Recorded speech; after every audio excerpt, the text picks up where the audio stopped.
Hola, nos encontramos nuevamente con la asignatura Formas de Pensamiento en la Humanidad. En esta oportunidad lo que vamos a abordar es el módulo 2. Revisemos un poquito lo que hemos visto y nos ubiquemos en el esquema de la materia.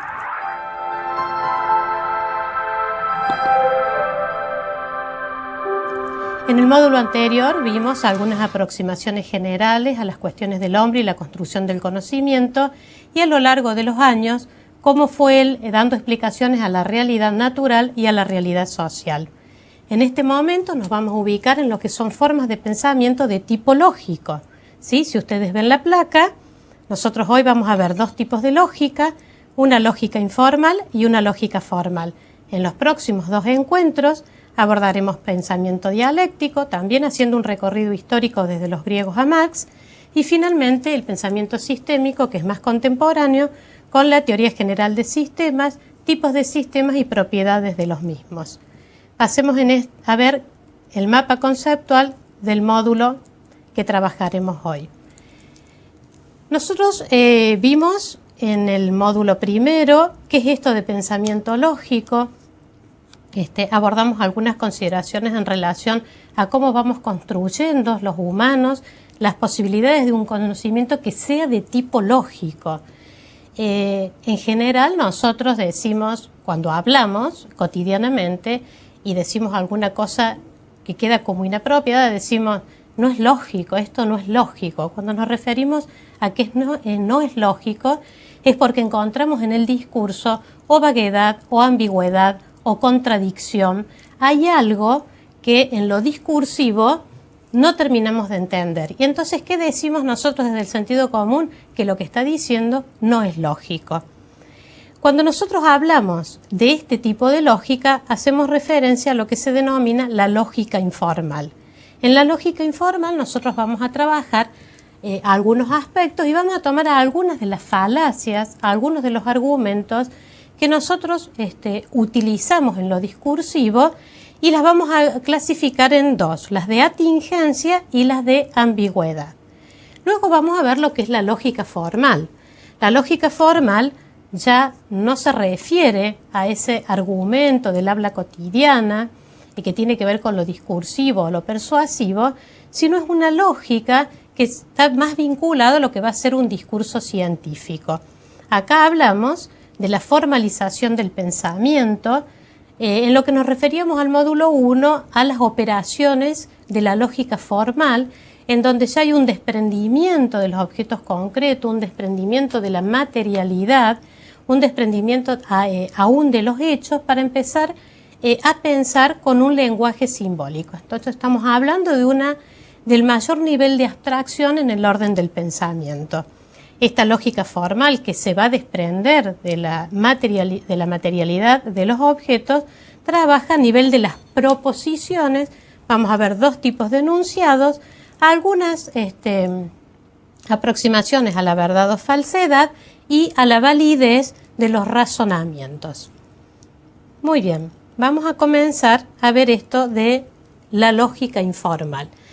Nosotros decíamos recién que en la lógica informal lo que se analizan son aquellos argumentos que parecen correctos, que cuando nosotros los escuchamos parecen bien enunciados, que tienen a veces la finalidad de persuadirnos, de convencernos, pero cuando uno mira la estructura de esos argumentos, te das cuenta que el razonamiento, la forma, es engañosa y se va apelando en el discurso a distintas cuestiones que nos permiten pensar que lo que el otro dice es verdadero o es correcto, pero no lo es. En el caso de la lógica formal, se utiliza un lenguaje simbólico y el objetivo es trabajar ya la forma del enunciado y no el contenido del enunciado. ¿A qué nos referimos con esto? A lo que hablábamos hace un ratito, que se va desprendiendo de los objetos concretos y se trata de construir. De hecho, hay un lenguaje científico, como es el lenguaje de las matemáticas, que es un sistema de símbolos, ¿sí?, que refieren como por ejemplo a las estructuras algebraicas, que no refieren a objetos particulares, pero que sí nos permiten salir de la referencia al objeto y poder operar lógicamente en un mayor nivel de abstracción. Este lenguaje simbólico tiene dos objetivos, como es la eliminación de la vaguedad y de la ambigüedad. Muy bien, habíamos dicho también que la lógica va muy ligada al lenguaje. Yo hablé de argumentos, hablé de razonamientos, hablé de proposiciones, hablé de enunciaciones. Todo lo que se está diciendo va referido a una construcción lingüística, a una construcción gramatical que se va incorporando a lo largo de la vida. Cuando nosotros nacemos, habíamos hablado de pensamiento simbólico en el módulo anterior, que va vinculado a la construcción lingüística, vamos incorporando naturalmente, en el sentido de que nadie nos enseña, cuando nos enseña a hablar, esto es el sujeto, esto es el predicado, esto es un adjetivo. Cuando nosotros crecemos, en la familia vamos incorporando espontáneamente esas estructuras gramaticales. Con la incorporación de esas estructuras gramaticales, lo que nosotros nos vamos apropiando es del lenguaje que denominamos, si ustedes lo observan en la placa, lenguaje natural. Ahí ustedes miran una imagen en donde podemos observar esto que les estoy diciendo. Hay un proceso de transmisión de una generación adulta a esta niña, en donde en este proceso de transmisión se van incorporando este lenguaje natural. Pero a la par de este lenguaje natural, que tiene que ver con el idioma, con la lengua madre que nosotros vamos aprendiendo, se construye un lenguaje artificial que es el lenguaje propio de las ciencias. Y nosotros podemos ver en ese lenguaje artificial de dos tipos.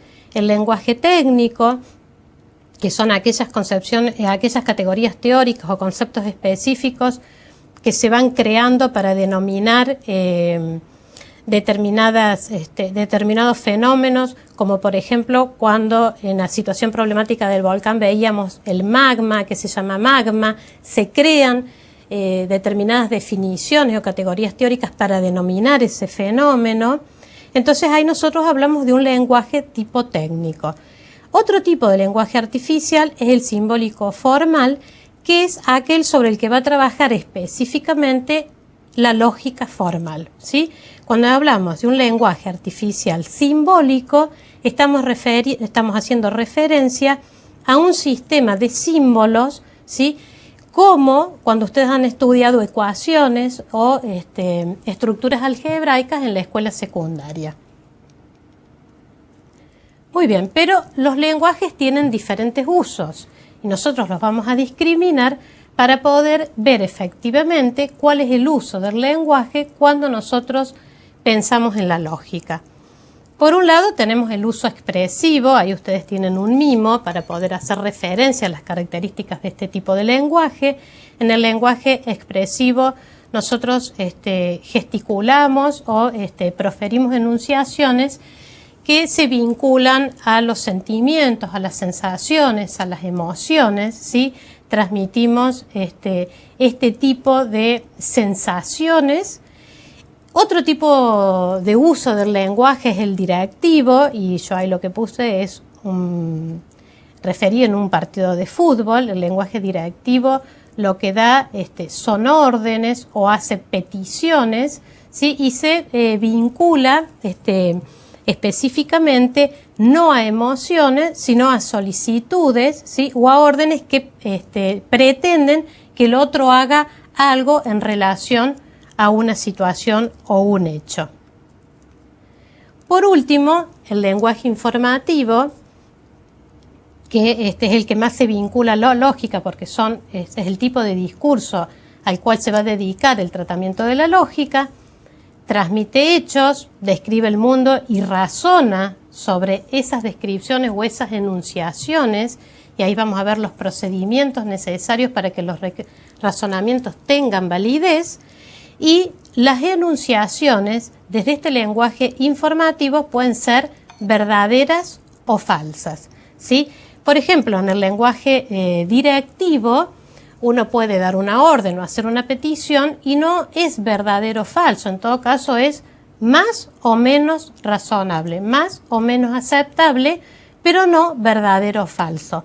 En cambio, en el discurso informativo que trabaja la lógica, de lo que se va a ocupar es precisamente de ver si este uso informativo o este enunciado es verdadero o es falso. Muy bien. ¿Cuáles son los componentes del discurso que nosotros vamos a trabajar cuando pensamos en la lógica? Por un lado, nosotros dijimos, una lógica de proposiciones. Esto significa que en la lógica, nosotros ya en la lógica formal ya nos vamos a desprender, como dijimos, de la referencia a la materialidad de los objetos, y vamos a trabajar a nivel de enunciaciones o de proposiciones que se van a transformar en un lenguaje simbólico. Estas proposiciones son un producto lógico que se construye, a partir de la referencia a hechos o a entes ideales. Los razonamientos nosotros los tenemos de dos tipos, argumentativos y lógicos. El razonamiento ya no hace referencia, como en el punto de las proposiciones, a un producto lógico construido, sino el razonamiento precisamente es el encadenamiento de juicios o la sucesión de un juicio y otro, que en ese encadenamiento lo que nosotros vemos es el procedimiento o el proceso constructivo que nos va a permitir identificar la validez o la carencia de validez de un razonamiento o de un encadenamiento de juicios en función de las premisas y de las conclusiones. Nosotros vamos a hacer hincapié en la lógica formal, en aquellos razonamientos de tipo lógicos. Muy bien, ahora vamos a empezar a trabajar con lo que es puntualmente la lógica informal. Nosotros dijimos, la lógica informal tiene que ver con aquel tipo de argumentos que se dan y que tienen un componente psicológico, porque en definitiva nos persuaden de que lo que está diciendo es verdadero, pero es un discurso falaz. ¿Por qué? Porque esconde un componente engañoso. Las falacias no formales las tenemos de dos tipos. Dijimos que en la clasificación nosotros vamos a ver estas dos y nos estamos manejando con un texto de Irving Copy, que es un referente autorizado en esta temática puntual del pensamiento lógico.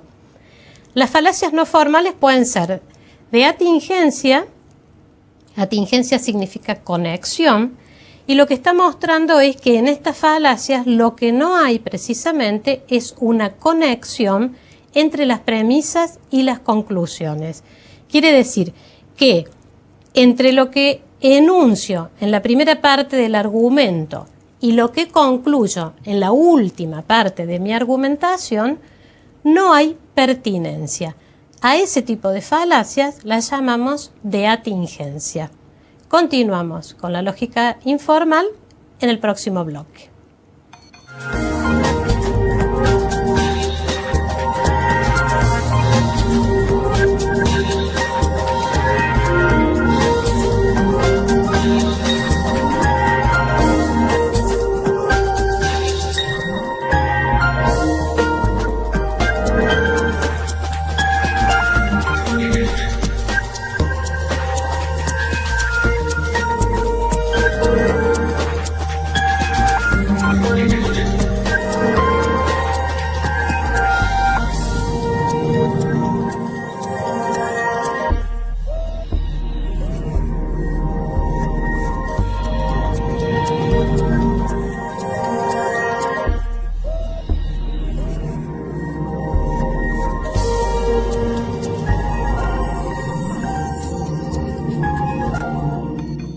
Bueno, continuamos con lo que veníamos desarrollando, que es lógica informal. Estábamos viendo las falacias no formales. También hay falacias formales, pero acá estamos viendo las no formales.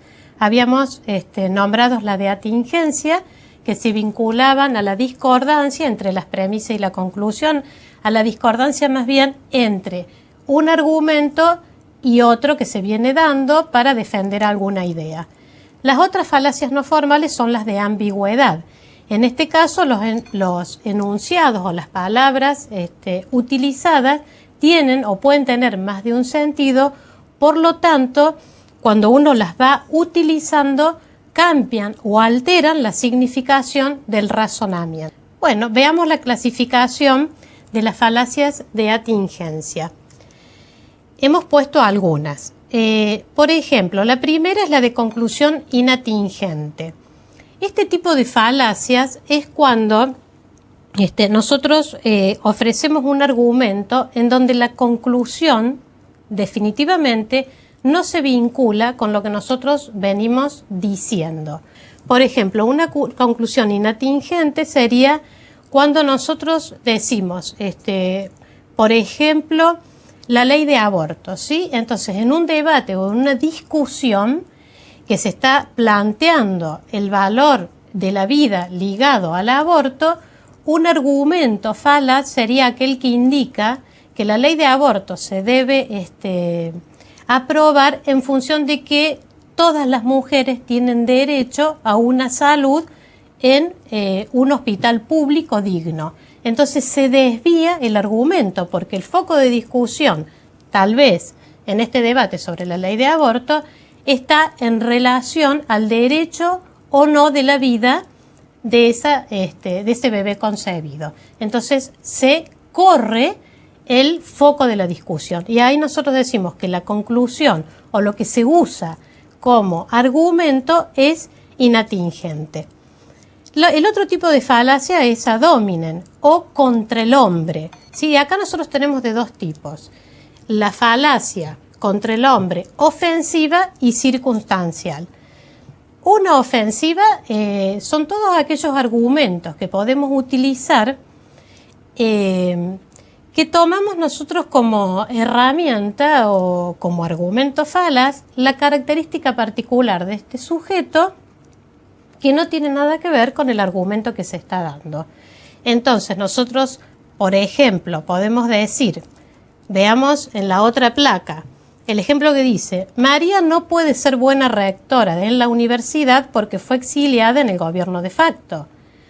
Un aspecto de su vida o su biografía no necesariamente tiene directa incidencia en un buen desempeño como autoridad en la universidad. Sin embargo, se utiliza este argumento falaz para desacreditar o descalificar la posibilidad de desempeño como autoridad en función de una situación particular, política, de su biografía en un periodo del Estado Nacional, ¿sí?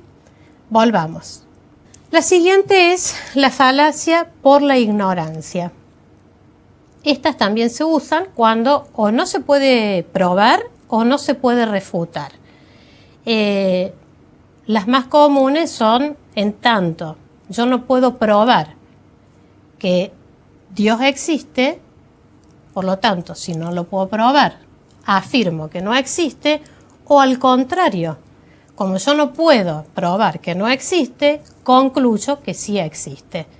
En el mismo caso, vamos a ver un ejemplo en la otra placa, cuando hablamos de las almas o los malos espíritus. En tanto no hay una comprobación, una verificación, ¿sí?, tanto de su existencia como de su inexistencia, yo concluyo uno o lo otro. La cuarta falacia es la apelación a la piedad, y en esta muchos de ustedes probablemente se identifiquen, porque es cuando nosotros apelamos a argumentos que no son concordantes con la situación, pero que logramos que el otro se apiade de nosotros, nos tenga compasión y tome una decisión por lo contrario. Por ejemplo, cuando vamos a rendir un examen y no estamos suficientemente preparados y nosotros le decimos al profesor, profesor, por favor, considéreme, tenga consideración, porque bueno, yo soy del interior y tuve todo el fin de semana allá y entonces el argumento no viene el cuento porque él tenía que estudiar para el examen, sin embargo apela, ¿no?, a la misericordia, a la piedad del profesor para que no le tome el examen. El otro argumento es ad populum, que es el llamado al pueblo, que es un argumento que se vincula con cierta generalización porque si la mayoría sostiene determinado argumento, por lo tanto nosotros pensamos que es cierto. Entonces, es muy común decir, por ejemplo, todos pensamos, pero en realidad no tenemos un conocimiento riguroso y sólido, que los microondas, que las ondas de los microondas nos transmiten o nos posibilitan la emergencia de un cáncer. Por lo tanto, nosotros podríamos decir que los microondas debieron no comercializarse. Pero es un argumento falaz porque en realidad nosotros suponemos que generan cáncer porque todos dicen esto. El otro es la apelación a la autoridad, muy utilizado tanto en el argumento cotidiano como también en los ensayos o en los argumentos aparentemente científicos. Cuando nosotros no podemos terminar de sostener un argumento, apelamos a alguien que sabe más. Entonces, nosotros decimos porque tal lo dijo o en función de que tal otro lo dijo, que es un referente autorizado, nosotros le damos como más validez, veracidad, verosimilitud a aquello que estamos enunciando. Por supuesto que si está bien utilizada la apelación a la autoridad, como por ejemplo cuando yo les dije, bueno, todo esto que nosotros vamos a ver de lógica informal, hemos apelado a una autoridad en el tema como Irving Copy, entonces en ese sentido no es falaz. Pero si nosotros, ya vamos a ver un ejemplo más adelante, apelamos a una autoridad que no es especialista en el tema, entonces ahí sí tenemos un argumento falaz. El otro tipo de falacia es por la fuerza o el miedo, ¿no? Hay una apelación que puede ser a la amenaza, en donde los argumentos que nosotros damos generan que el otro acepte lo que de ninguna manera aceptaría, porque se encuentra con un condicionamiento que hace que haga lo que no haría. Entonces, un ejemplo de ello, que también nosotros lo vamos a ver en la próxima placa, sería aquel, y seguramente nosotros también lo hemos escuchado de nuestros padres o nuestros profesores, vos sos libre de hacer lo que quieras, pero sabes cuáles son las consecuencias si, y por ejemplo los maestros, podemos utilizar la herramienta de la evaluación. El de pregunta compleja es una falacia en donde yo enuncio o formulo una pregunta que implícitamente ya tiene la respuesta. Entonces yo le pregunto a otro, ¿es verdad que ya no golpeas a tu esposa o a tus hijos? En la pregunta yo estoy dando por sentado que alguna vez lo hizo. El de causa falsa refiere a cuando nosotros adjudicamos una causa que no es concordante con la consecuencia, ¿sí? La próxima placa también vamos a ver este tipo de ejemplos que a veces van ligados a creencias, ¿sí? Y por último, la del accidente. Vayamos a ver algunos de estos ejemplos. No se puede probar la existencia de las almas, por lo tanto no existen, ¿sí? También podríamos decirlo a la inversa, como no se puede refutar la existencia de las almas, en tanto existen. Entonces se llama por la ignorancia, porque como nosotros no podemos verificarlo, damos por sentado su existencia o su inexistencia. El otro ejemplo es el que nosotros ya trabajamos, que es ad hominem y que es ofensivo, y que refiere a un atributo o a un aspecto de su biografía con el cual se juzga un desempeño que nada tiene que ver con el dato que se está dando.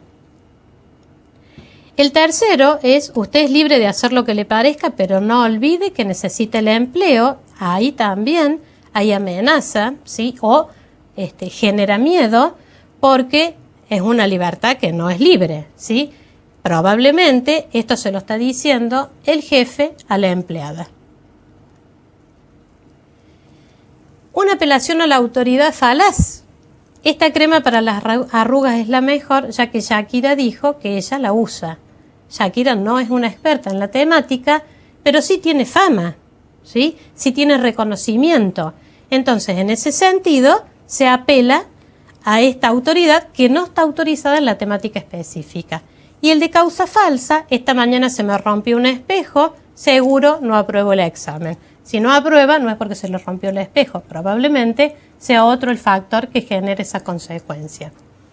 Las de ambigüedad son 5. El equívoco, el énfasis, la anfibología, la composición y la división. El equívoco es cuando nosotros utilizamos una misma palabra con dos significados diferentes. Entonces, al utilizarla genera dos significaciones distintas. El énfasis es que cuando yo argumento, hago más hincapié en una parte del enunciado que hace que se signifique de manera diferente. La anfibología es parecida al equívoco, solo que aquí no es una palabra en dos sentidos o más, sino un problema en la estructura gramatical, en cómo se construye el argumento. La composición es tomar el atributo de un elemento para generalizar a un todo, y la división es lo contrario, el atributo de un todo para uno de sus elementos. Veamos a qué falacia de ambigüedad corresponden estos dos ejemplos. Debe ser muy buen jugador porque está en un excelente equipo. En ese caso, muy buen jugador es un supuesto en función de que es un excelente equipo, es una falacia de división. En Navidad debemos ayudar a los pobres. Ahí es énfasis. Da por sentado que solo en Navidad, como si la ayuda a los pobres solo fuera en esa circunstancia. Vamos a la lógica formal. En la lógica formal dijimos, a diferencia de la lógica informal, nosotros tenemos un lenguaje simbólico. Hay un despegue, ¿no? Y se pasa del contenido a la forma. Encontramos dos tipos de enunciaciones. Vamos a trabajar a nivel solo de proposiciones. Los atómicos, que son los términos, como puede ser el nombre de una persona, de un objeto, y los enunciados complejos y compuestos, que es la unión de dos o más enunciados atómicos. En esta unión nosotros tenemos determinados símbolos que se van a llamar conectivas. Los tenemos a las conectivas que unen dos enunciados atómicos, por ejemplo, Juan es alto y Juan es lindo, Juan es alto y lindo. Ahí tenemos una conectiva de conjunción y al lado ustedes tienen el símbolo con el cual, o el signo con el cual se simboliza. De disyunción, que nosotros en la utilización del lenguaje hablamos de Juan es alto o lindo. El de negación, Juan no es alto, ¿sí? O Juan no es lindo. El condicional, que es sí, entonces, si llueve, vamos a ir al cine. Y el bicondicional es sí y solo sí. Si llueve y solo si llueve, vamos a ir al cine. Estas conectivas, en la lógica formal, nosotros lo que pretendemos en los enunciados es encontrar la verdad o la falsedad, ¿sí?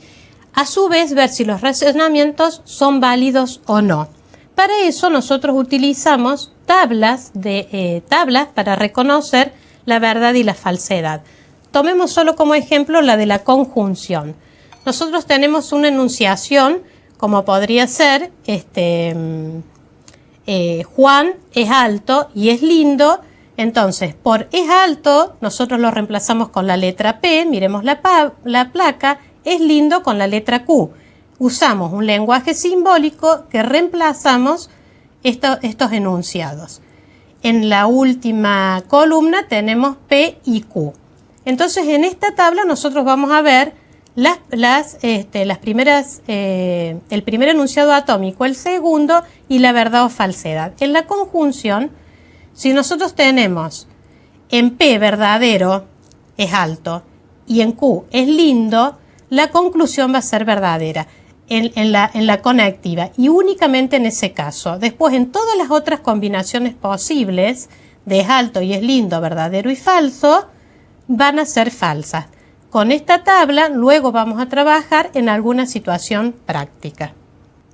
Bueno, sintéticamente entonces hemos visto los dos tipos de lógica. Hemos hecho más hincapié en la lógica informal. Queda por trabajar bastante más lo que es lógica formal, que es aquel lenguaje simbólico, lenguaje científico, utilizado en aquellas ciencias de alta formalización, como por ejemplo las matemáticas.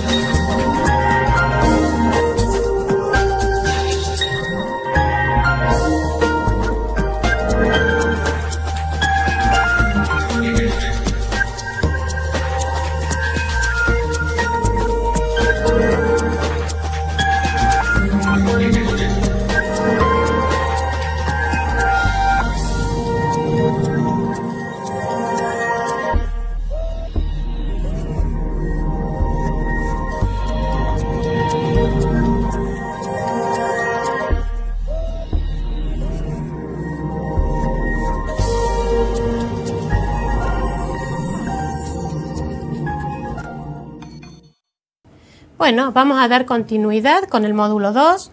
Vimos en los anteriores bloques la lógica informal y la lógica formal. Ahora vamos a hacer dos actividades como para poder ejercitar y aplicar algunos de los conocimientos que hemos abordado.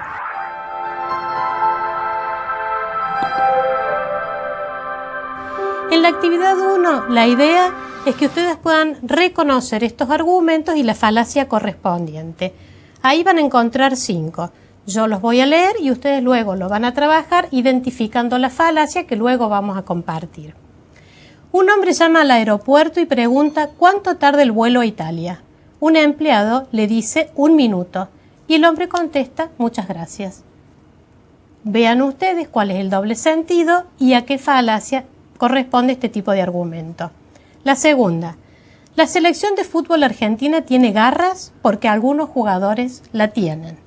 Veamos cómo se articulan estas premisas y esta conclusión. La tercera, ¿cómo le vas a creer a Pedro si él es un enemigo del grupo? Cuarta, ¿has dejado de ir a los boliches los fines de semana? Quinta, puedes hacer lo que quieras. Desde luego, no te importan mis sentimientos. Recuerden ustedes que puede haber falacias de atingencia o falacias de ambigüedad. Ustedes tienen que reconocer dentro de las 15 que desarrollamos a qué pertenece cada uno de estos argumentos. Esto es lógica informal. Hagamos una actividad sobre lógica formal. ¿Qué se les pide en esta actividad? Hay un enunciado que dice Martínez es político y es honesto. Lo que tenemos ahí es una conectiva de conjunción. Entonces, lo primero que deben hacer es formalizar el enunciado. Formalizar el enunciado es reemplazar con un lenguaje simbólico lo que nosotros hemos colocado como Martínez es político y es honesto. Lo segundo que deben hacer es aplicar la tabla de verdad, la tabla de la conjunción que se abordó en la teleclase. Resolvemos y nos encontramos en un ratito para ver a qué conclusiones arribaron.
Bueno, se supone que ustedes ya han resuelto las dos actividades y en este momento vamos a compartir sus respuestas junto con las que aparecen en las placas.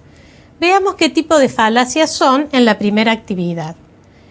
La primera falacia, que refiere al hombre que llama al aeropuerto y el empleado le pregunta cuánto tiempo dura el viaje a Italia y le dice 1 minuto, la referencia a 1 minuto es a la espera que tiene que hacer el hombre para que le dé la respuesta a su pregunta. Y el hombre entiende que 1 minuto es el tiempo que demora el vuelo a Italia. Entonces ahí nosotros vemos una falacia que puede ser una anfibología. La segunda es: la selección de fútbol argentina tiene garras porque algunos jugadores la tienen. Ahí lo que nosotros tenemos es una falacia de composición.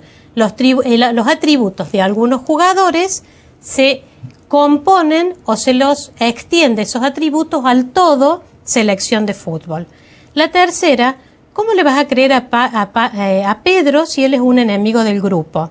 Ahí tenemos una falacia dominant contra el hombre, ¿sí? Hay un aspecto de Pedro, en una de esas le está enunciando algo que es verdadero, sin embargo, en función de la relación con el grupo, se lo desacredita o descalifica. La cuarta: ¿has dejado de ir a los boliches los fines de semana? Acá nosotros tenemos una falacia donde la pregunta es compleja, está implicada de alguna manera, está implícita la respuesta. La última: puedes hacer lo que quieras, desde luego no te importan mis sentimientos, es una falacia ligada a la compasión o a la piedad, ¿sí? Ahí nosotros vemos las 5 tipos de falacias que ustedes tienen respondidas en la placa. Ligado a la formalización del enunciado, ustedes en Martínez es político y es honesto construyen la tabla.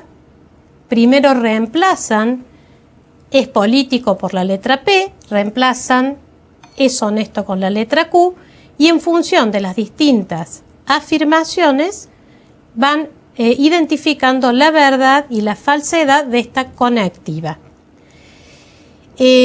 Martínez es político, lo representamos con la P. Si es verdadero, y también es verdadero que Martínez es honesto, entonces esta enunciación, Martínez es político y es honesto, es verdadera.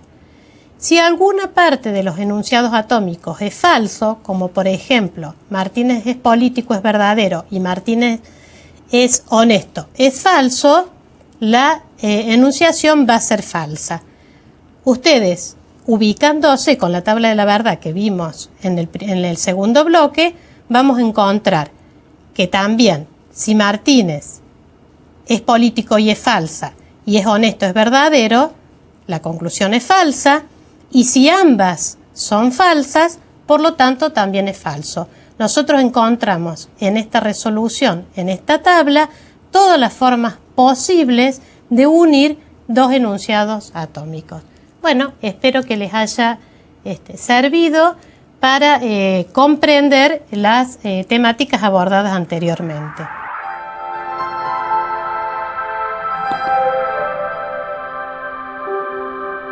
Como cierre, nosotros hemos adquirido los siguientes conceptos. Hemos hablado de los 2 tipos de lógica, la informal y la formal, los distintos tipos y usos del lenguaje y cuáles se corresponden al pensamiento lógico, los tipos de falacia no formales y por último lo propio de la lógica formal y el lenguaje simbólico, los razonamientos válidos y los criterios de verdad y falsedad con las tablas de verdad y las conectivas. Eso es todo.